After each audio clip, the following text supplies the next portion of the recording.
Simone, good afternoon. Tom, I'm getting very cross.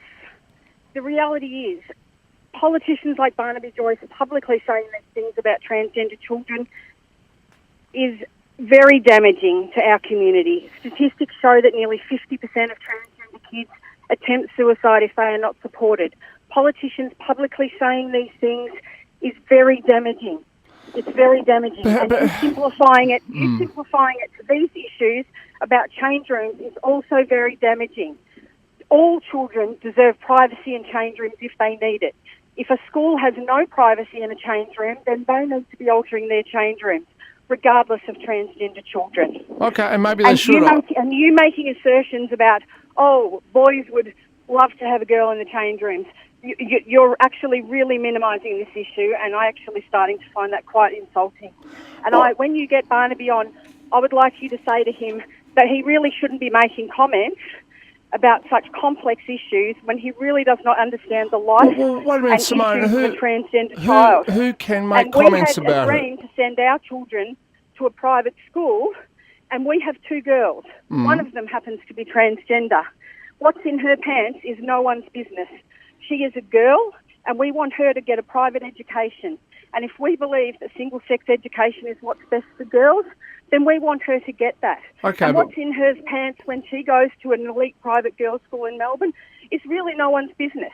She's a very happy little girl who wears a dress to school and a ponytail, and she wants to go to a wonderful private school like we always planned for our child. Okay. What if the school has a problem with it? Well, as it happens, I have had confirmation from elite private girls' schools in Melbourne that they don't have a problem. Okay, and that's good. That's good. And you mentioned the one that I went to, and they don't seem to have a problem either. Though all I've done is bring up some very real issues, and you know, there's no need to get upset about that. It is a real issue. But my point is, if you had picked a school and the school said to you, well, no, we're not comfortable with this, I mean, would you just go elsewhere, or would you try and argue with the school, or what? Because that's what's being debated in federal parliament. Yes. But the Liberal politicians need to start taking a look at themselves and learning some lessons about human rights and realise that a lot of people in this country are starting to take human rights seriously, and maybe that's why they lost the state election. I've voted Liberal for 25 years, and I'm one of the people that for the first time didn't vote Liberal this time. Yeah, well, and you and many others. But again, can I ask you that? A lot of it is because of this disgusting right-wing religious rubbish that the Liberals have let creep into their party. Okay, but you mentioned leave his religion at home. All right, you mentioned private schools. I mean, most private schools are religious to a greater or lesser degree. I mean, they are. Yes. So, I mean, for example, Catholic schools tend to be a bit more conservative than Anglican schools. I'm pretty sure you're not sending your daughter to an Islamic school, but I can tell you they have a rather strict interpretation of what is a boy and what is a girl. I mean, can you see there is a diversity of opinion on this issue?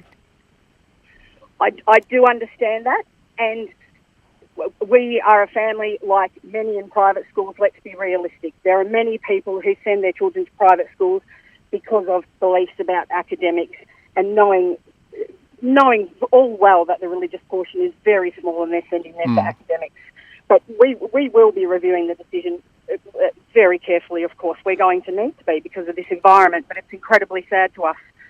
It's incredibly sad to us. And so the message, not just to Barnaby Joyce, because it's really all politicians who will be debating this issue, because they will debate it, that's the thing. You can't say they won't, because there will be a piece of legislation that emerges out of all this, and we only get legislation by having debate. What would you say to all the politicians up in Canberra who are thinking about and getting ready to debate the issue in Parliament? I would say to them that they need to, first of all, I would challenge them to meet leaders in the LGBT community and parents of gender-diverse children to understand more about transgender children before they comment on their suitability to be in single-sex schools and these kinds of issues. Learn more about the issue you're commenting on before you damage a very, very vulnerable community.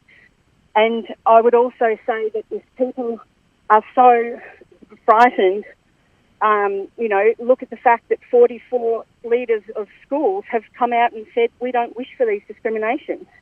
Look for the fact that there are just so many people that don't need these discriminations. If they so claim that these discriminations haven't happened, then what is so frightening about putting into law that they cannot happen in the future? Well, thank you, We cannot Simone. be making these backward steps. No, We've well, had marriage equality and these rights need to be affirmed in law. We cannot move backwards. We need to move forward.